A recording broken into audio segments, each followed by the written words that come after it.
गणगौर के इस पावन अवसर पर आज अपने सुनते हैं गणगौर व्रत और उद्यापन की कथा। तो सारी बहनें इस कथा को श्रद्धा भाव से सुने और ज़्यादा से ज़्यादा गणगौर का व्रत और उद्यापन करने वाली बहनों में शेयर करें। इसके साथ मीरा भक्ति स्टोरी चैनल को सब्सक्राइब ज़रूर करें, क्योंकि इस चैनल पर हर व्रत कथा से जुड़ी हुई जानकारी और व्रत कथाएँ सुनाई जाती हैं। तो सभी बहनों के अखंड सौभाग्य की कामना करते हुए शुरू करते हैं गणगौर व्रत कथा। पहले एक कहानी सुनेंगे गणेश जी भगवान की। बोलो गणेश गजानन की जय हो। एक समय की बात है, श्री गणेश जी भगवान गंगा किनारे तपस्या कर रहे थे। इसी समय तुलसी ने विवाह की इच्छा से तीर्थ यात्रा पर प्रस्थान किया था। देवी तुलसी सारे तीर्थ स्थलों का भ्रमण करते हुए उसी गंगा तट पर पहुंच गई, जहां गणेश जी भगवान तपस्या में लीन थे। गंगा तट पर देवी तुलसी ने देखा कि गणेश जी भगवान तपस्या कर रहे हैं। तो उस समय गणेश जी रत्न जड़ित सिंहासन पर विराजमान थे। उनके समस्त अंगों पर चंदन लगा हुआ था। उनके गले में पारिजात पुष्पों के साथ स्वर्ण मणि आदि के अनेक हार पहने हुए थे। उनके कमर में अत्यंत कोमल रेशम का पीताम्बर लिपटा हुआ था। तुलसी श्री गणेश को देखकर इस रूप पर मोहित हो गई। उनके मन में गणेश जी से विवाह करने की इच्छा जागृत हो गई। तो तुलसी ने विवाह की इच्छा से गणेश जी का ध्यान भंग कर दिया। तो गणेश जी ने तुलसी से कहा कि तपस्या भंग करना अशुभ होता है और तुमने मेरी तपस्या भंग क्यों की है। तो तुलसी कहने लगी कि मैं तुमसे विवाह करना चाहती हूँ। तो गणेश जी भगवान बोले कि मैं तो ब्रह्मचारी हूँ और आपके विवाह के प्रस्ताव को नामंजूर करता हूँ। तो इस तरह गणेश जी भगवान के मना करने पर तुलसी बहुत ही दुखी हुई और आवेश में आकर श्री गणेश से कहने लगी कि तुम एक तो क्या, तुम्हारे तो 2 विवाह होंगे। तो तुलसी द्वारा इस तरह के वचन सुनकर गणेश जी भगवान को भी गुस्सा आ गया। तो गणेश जी भगवान क्रोधित होकर कहने लगे कि तुलसी, तुम्हारा विवाह भी एक असुर से होगा। एक राक्षस की पत्नी होने का श्राप सुनकर तुलसी ने श्री गणेश से माफ़ी मांगी। तब गणेश जी भगवान ने तुलसी से कहा कि तुम्हारा विवाह शंखचूड़ नामक राक्षस से होगा, किंतु फिर भी तुम भगवान विष्णु और श्री कृष्ण को प्रिय होने के साथ साथ कलयुग में जगत के लिए जीवन और मोक्ष देने वाली होगी। पर मेरी पूजा में तुलसी चढ़ाना अशुभ होगा। तभी से कहा जाता है कि भगवान श्री गणेश जी की पूजा में तुलसी वर्जित होती है। अब अपने सुनते हैं गणगौर की कथा। एक समय कैलाश पर्वत पर भगवान शंकर तथा माता पार्वती जी बैठे हुए थे। तभी बोले शंकर अचानक से वहाँ से खड़े हुए और चल पड़े। माँ पार्वती जी ने पूछा कि स्वामी, आप कहाँ जा रहे हैं। तो भगवान बोले शंकर ने कहा, आज मैं तो पृथ्वी लोक जा रहा हूँ। आज मेरी तो भ्रमण करने की बड़ी इच्छा है। तो यह सुनकर पार्वती माता ने कहा कि मैं भी आपके साथ चलूँगी। तभी नारद जी वहाँ पर आ गए और दोनों को इस तरह कैलाश पर्वत से जाते हुए देखकर पूछने लगे कि आप इस तरह से कहाँ जा रहे, बड़े ही प्रसन्न दिखाई दे रहे हैं। तो पार्वती माता कहने लगी कि देवऋषि नारद, आज मैं तो भोलेनाथ के साथ पृथ्वी लोक पर भ्रमण करने जा रही हूँ। तो नारद जी ने कहा कि अरे वाह, ये तो बहुत अच्छी बात है, मैं भी आपके साथ चलूँगा। यह कहकर नारद जी अपनी वीणा लिए हुए शिव पार्वती के साथ चल पड़े। पृथ्वी लोक का दृश्य देखकर माता रानी बड़ी ही प्रसन्न हो रही थी। वे चलते चलते एक गांव में पहुंच गए। उस दिन चैत्र माह के शुक्ल पक्ष की तृतीया तिथि थी। तो गांव के बाहर एक पीपल के पेड़ के नीचे तीनों बैठ गए। जब गांव में पता चला कि शिव पार्वती जी आए हैं, तो यह सुनकर गांव में जो धनवान घरों की महिलाएं थी, वो जल्दी जल्दी स्वागत के लिए स्वादिष्ट भोजन बनाने लगी। फिर उन्होंने 16 श्रृंगार किए, सोने चांदी के बर्तनों में अच्छे अच्छे पकवान सजाए और बहुत ही खुश होकर शिव पार्वती से मिलने के लिए चल पड़ी। इतना सब कुछ करने में उन्हें बहुत समय लग गया था, लेकिन जो कुछ गरीब घरों की महिलाएं थीं, उन्हें जब पता चला कि शिव पार्वती आई हैं तो वो तो जैसे थी वैसे ही थाली उठाई और थाली में अक्षत, रोली और चंदन रखा और पूजा के लिए चल पड़ी। बस शिव पार्वती जी को आए हुए थोड़ा ही समय हुआ था कि वे महिलाएं वहां पर पहुंच गई। तो उनकी श्रद्धा भक्ति देखकर शिव पार्वती बहुत ही प्रसन्न हुए। वे बड़े ही प्रेम भाव से पार्वती माता को रोली से तिलक किया और भोले शंकर को चंदन से तिलक किया। फिर भाव विभोर होकर उनकी स्तुति करने लगी। तो पार्वती माता ने प्रसन्न होकर अपना सारा सुहाग रस उन पर छिड़क दिया। वे अटल सुहाग प्राप्ति का वरदान पाकर बड़ी ही प्रसन्न हुई और एक बार फिर से उनके चरणों में प्रणाम किया और खुश होकर अपने घरों की ओर लौट गई। उनके आने के बाद में काफ़ी समय बाद में जो धनवान घरों की महिलाएं थीं वो अनेकों प्रकार के पकवान लेकर 16 श्रृंगार किए हुए प्रसन्नचित मुद्रा में गौरी जी और शंकर जी की पूजा करने के लिए पहुंच गई। सोने चांदी से बनी हुई थालियों में नाना प्रकार के भोजन थे और साथ में एक एक थाली में पूजा की सामग्री थी। उनको देखकर भगवान शंकर जी ने पार्वती जी से कहा कि पार्वती जी, तुमने तो सोचा था कि गांव की सारी महिलाएं आ गई, तो आपने तो अपना सारा सुहाग रस साधारण कुल की महिलाओं को दे दिया। देखो, उच्च घराने से आई हैं, कितनी सज धज कर 36 प्रकार के व्यंजन लेकर इनके चेहरे कितनी प्रसन्नता से चमक रहे हैं। अब ये क्या सोचेंगी जब इन्हें पता चलेगा कि आपके पास आशीर्वाद देने के लिए है ही नहीं। आपने तो सुहाग का सारा आशीर्वाद साधारण कुल की महिलाओं को दे दिया है, तो ये तो निराश हो जाएंगी। तो पार्वती जी हंसकर कहने लगी कि हे प्राणनाथ, आप इस बात की चिंता मत कीजिए। उन स्त्रियों को मैंने केवल ऊपरी पदार्थों से बना रस दिया है। अखंड सौभाग्य की प्राप्ति तो उन्हें भी होगी, लेकिन ये उच्च कुल की जो स्त्रियां आ रही हैं, इन्हें मैं अंगुली चीर कर अपने रक्त से सुहाग का छींटा दूंगी। जिसके भाग्य में जैसा सुहाग होगा वैसा ही छींटा उस पर पड़ जाएगा और वो तन मन से मुझ जैसी सौभाग्यवती हो जाएगी। तो भगवान भोले शंकर पार्वती जी की बात सुनकर मन ही मन मुस्कुराते रहे। तभी वो महिलाएं उनके पास पहुंच गई और बड़ी ही प्रसन्न होकर प्रेम भाव से शिव गौरी की पूजा करने लगी। जब उनकी पूजा समाप्त हुई तो पार्वती जी ने अपनी अंगुली चीरकर उन पर छींटा दिया। जिस पर जैसा छींटा पड़ा उसने वैसा ही सुहाग पाया। उसके बाद वे अपने घरों को लौट गई। उनके जाने के बाद में पार्वती माता भगवान भोले शंकर से कहने लगी कि हे स्वामी, आपकी आज्ञा हो तो मैं नदी तट पर स्नान कराऊं। तो भगवान भोले शंकर ने कहा कि हाँ हाँ, क्यों नहीं, तब तक मैं विश्राम कर लेता हूँ। तो पार्वती माता नदी तट पर चली गई और वहाँ जाकर पहले स्नान किया और फिर बालू की शिव मूर्ति बनाकर पूजन करने लगी। पूजन करने के बाद बालू के ही पकवान बनाए, शिवजी को भोग लगाया और ओम नमः शिवाय मंत्रों का जाप किया। उसके बाद प्रदक्षिणा की, नदी तट की मिट्टी से अपने माथे में तिलक किया और फिर 2 कण बालू का भोग लगाया। पार्वती जी ने यह सब कुछ बड़े ही श्रद्धा भाव से किया था। पूजा के अंदर मगन हो गई थी तो उन्हें समय का बिल्कुल भी पता नहीं चला। जब उनकी पूजा पाठ समाप्त हुई तब पार्वती ने सोचा कि समय तो काफ़ी लग गया है और वह जल्दी जल्दी चलती हुई भगवान भोले शंकर के पास आई। तो भगवान ने कहा कि पार्वती जी स्नान करने गई थी, बहुत देर लगा दी, क्या बात हुई? तो पार्वती जी ने कुछ देर सोचते हुए झूठ बोल दिया कि स्वामी, वहाँ पर मेरे मायके वाले आए थे, उन्हीं से बातें करने लग गई तो मुझे आने में देरी हो गई। परंतु भगवान तो भगवान है, वो तो मन की बात जानते थे, पर उन्होंने सोचा कि एक बार और पूछता हूँ। तो भगवान ने कहा कि पार्वती, तुमने नदी तट पर पूजन करके किस चीज़ का भोग लगाया था और स्वयं कौन सा प्रसाद खाया था?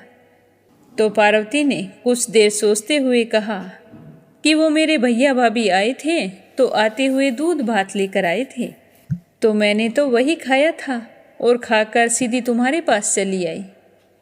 तो शिवजी ने कहा कि तुम्हारे मुंह से दूध भात की बातें सुनकर मेरे मुंह में तो पानी आ रहा है। मेरी तो इच्छा हो रही है कि मैं भी दूध भात खाऊं। तुम्हारे साथ चला जाता तो अच्छा होता, मैं भी दूध भात खा लेता। लेकिन अब मैं तुम्हारे मायके जा रहा हूँ, अब तो मैं दूध भात खाकर ही आऊँगा। तो यह सुनकर पार्वती जी तो भयभीत हो गई। सोचने लगी कि वहाँ ना तो मायका है और ना भैया भाभी हैं, अब मैं क्या करूँगी।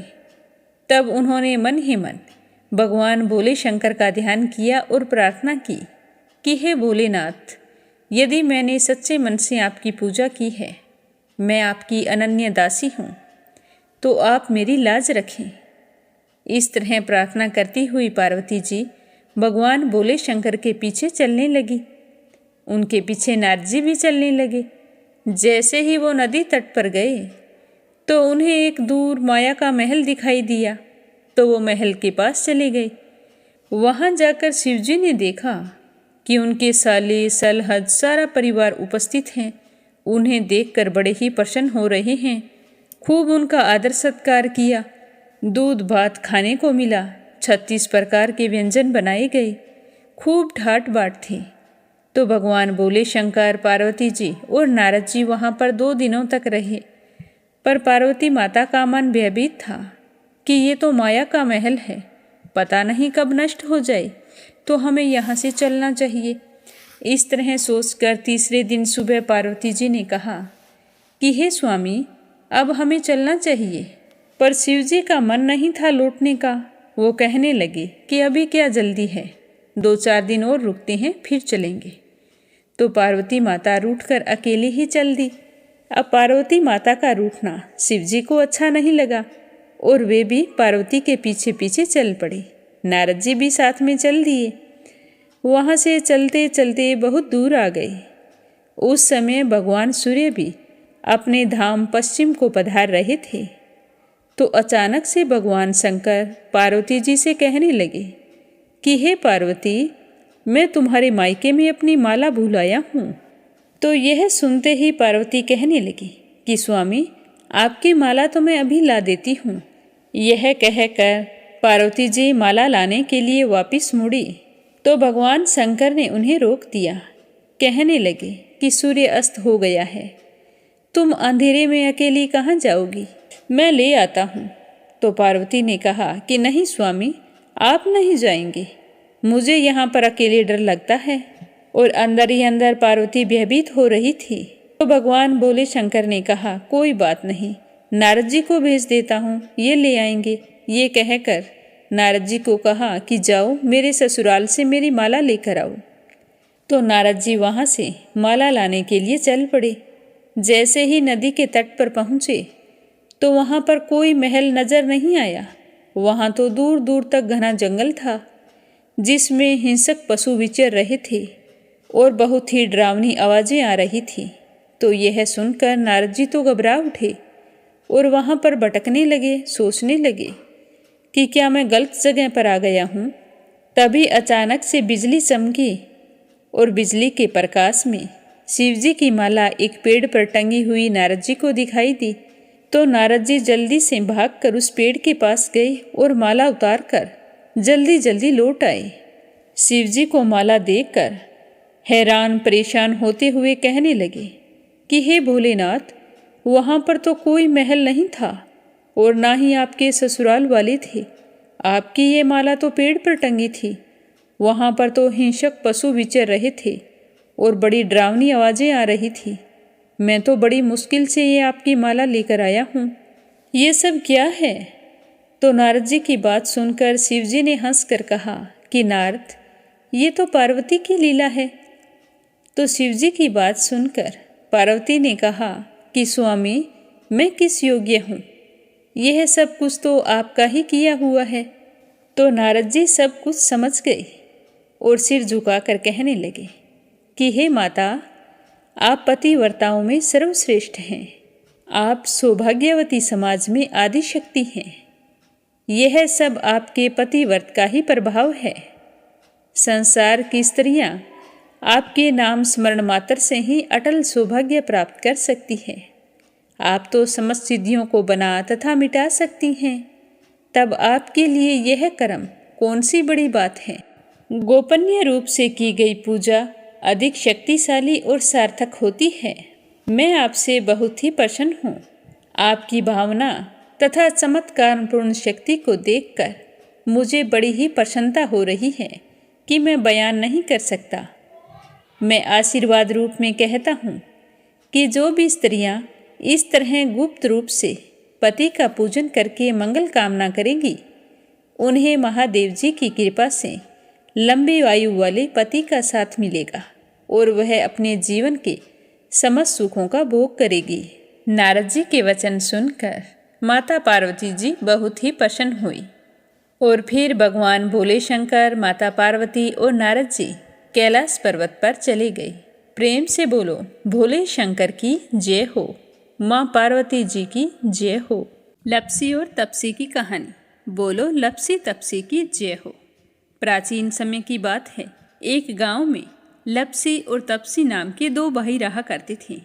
तपसी हमेशा भगवान की सेवा में लीन रहता था, लेकिन लप्सी हमेशा सवा सेर लापसी बनाता, भगवान को भोग लगाकर फिर स्वयं भोजन कर लेता। दोनों भाइयों का यही नियम था। एक दिन दोनों भाइयों में बहस छिड़ गई कि कौन बड़ा है। तो लप्सी कहने लगा कि मैं बड़ा हूँ, क्योंकि मैं तो लापसी बनाकर भगवान को रोजाना भोग लगाता हूँ। मैं कभी भी भगवान को भूखा नहीं रहने देता। तो तपसी कहने लगा कि मैं बड़ा हूँ, क्योंकि मैं सारा दिन भगवान की तपस्या करता हूँ। तो इस तरह करते करते दोनों जोर जोर से लड़ने लगे। तभी वहाँ से नारद मुनि गुजर रहे थे। उन दोनों को लड़ते हुए देखा तो उनके पास आए और लड़ने का कारण पूछने लगे। तो तपसी कहने लगा कि हे देव ऋषि, आप ही बताइए कि कौन बड़ा है। मैं कहता हूँ कि मैं बड़ा हूँ। लप्सी इस बात को मानने के लिए तैयार नहीं है। ये कहता है कि मैं बड़ा हूँ। तो दोनों की बात सुनकर नारद मुनि कहने लगे कि मैं इसका फैसला तो कर दूंगा, लेकिन कल करूँगा। कल सुबह जल्दी आऊँगा और आपको बता दूंगा कि तुम दोनों में से कौन बड़ा है। तो अगली सुबह तपसी रोजाना की तरह नहा धोकर पूजा करने के लिए जा रहा था। तो रास्ते में उसे 1.25 करोड़ की एक अंगूठी मिली, जो नारद जी ने उसके आगे फेंकी थी। तो तपसी ने जल्दी जल्दी इधर उधर देखा और अंगूठी को उठा लिया और तपस्या करने बैठा तो अपने पैर के नीचे दबाकर बैठ गया। लप्सी रोजाना की तरह स्नान करके आया और 1.25 सेर लापसी बनाई। पहले भगवान को भोग लगाया, फिर स्वयं लापसी जीमने के लिए बैठ गया। तभी वहाँ पर नारद जी आ गए और कहने लगे कि लप्सी बड़ा है। तो तपसी कहने लगा कि इसका क्या कारण हो सकता है, ये कैसे बड़ा है, ये कभी पूजा पाठ नहीं करता है। तो नारद जी कहने लगे कि इसके मन में लालच नहीं है, जो भी करता है बड़े ही श्रद्धा भाव से करता है। इसका नियम है कि रोजाना भगवान को भोग लगाना। इसका नियम कोई भी भंग नहीं कर सकता, लेकिन तुम्हारा नियम भंग हो चुका है। तो तब से कहने लगा कि कैसे, मैं नियम से रोजाना भगवान की पूजा करता हूँ। तो नारद मुनि कहने लगे कि तुम खड़े होकर अपना पैर उठाओ। तो तपसी जैसे ही खड़ा हुआ तो उसके पैर के नीचे 1.25 करोड़ की अंगूठी पड़ी थी। तो नारद जी कहने लगे कि तूने इसे चुराया है, जिससे तेरी तपस्या भंग हो गई है। तपसी हाथ जोड़कर नारद जी के सामने खड़ा हो गया और कहने लगा कि मुझसे गलती हो गई, आज के बाद मैं ऐसी गलती कभी नहीं करूँगा। मैंने बहुत ही सच्चे मन से पूजा की है। आप ही मुझे बताइए कि मुझे मेरी पूजा का फल कैसे मिल सकता है। मैं आपसे वादा करता हूँ कि आज के बाद मैं कभी चोरी नहीं करूँगा। तो उस तरह उसके दीन वचन सुनकर नारद जी को उस पर दया आ गई और नारद जी कहने लगे कि तेरी तपस्या का फल कार्तिक स्नान करने वाला ही दे सकता है। तो तपसी पूछने लगा कि वो कैसे। तो नारद जी ने बताया कि कार्तिक माह में कार्तिक स्नान करके जो भी सारी कहानियाँ सुनकर तुम्हारी कहानी नहीं सुनेगा, तो उसके कार्तिक स्नान का पुण्य फल उससे छूटकर तुम्हें मिलेगा। अगर कोई दिए से दिया जलाएगा तो उसका पुण्य फल भी तुझे ही मिलेगा। अगर घर की सारी साफ सफाई करके दहलीज की सफाई नहीं करेगा तो उसका पुण्य फल भी तुझे ही मिलेगा। रोटी सारी बना ले, लेकिन गाय और कुत्ते की रोटी ना बनाए तो उसका पुण्य फल भी तुझे ही मिलेगा। और घर पर बहन सुवासिनी आने पर उसे सूट, साड़ी, तीवल जो कुछ भी देते हैं, भेंट स्वरूप अगर कुछ पैसे नहीं देंगे तो उसका पुण्य फल भी तुझे ही मिलेगा। तो इस तरह नारद जी ने तपसी को पुण्य प्राप्ति का मार्ग बताया, जिसे सुनकर तपसी बहुत ही प्रसन्न हुआ और भगवान की पूजा में लीन हो गया। तभी से कहा जाता है कि हर व्रत कथा और कहानी के बाद में लपसी तपसी की कहानी जरूर सुननी चाहिए। इस कहानी को सुने बिना हमें चाहे कार्तिक का महीना हो या वैशाख का महीना हो, हमें उसके स्नान का पुण्य फल नहीं मिलता है। जब कहानी समाप्त हो जाती है तो इस तरह से कहना चाहिए कि लपसी का फल लपसी को मिले, तपसी का फल तपसी को मिले। हमारी कहानी का, हमारे पूजा पाठ और हमारे व्रत का पुण्य फल हमें मिले। बोलो लपसी तपसी की जय हो। इस कहानी को गणगौर के व्रत और उद्यापन में अवश्य सुनना चाहिए। कहानी सुनकर आपको कैसा लगा कमेंट करके ज़रूर बताना। भगवान शिव गौरी आपकी सारी मनोकामनाएं पूर्ण करे।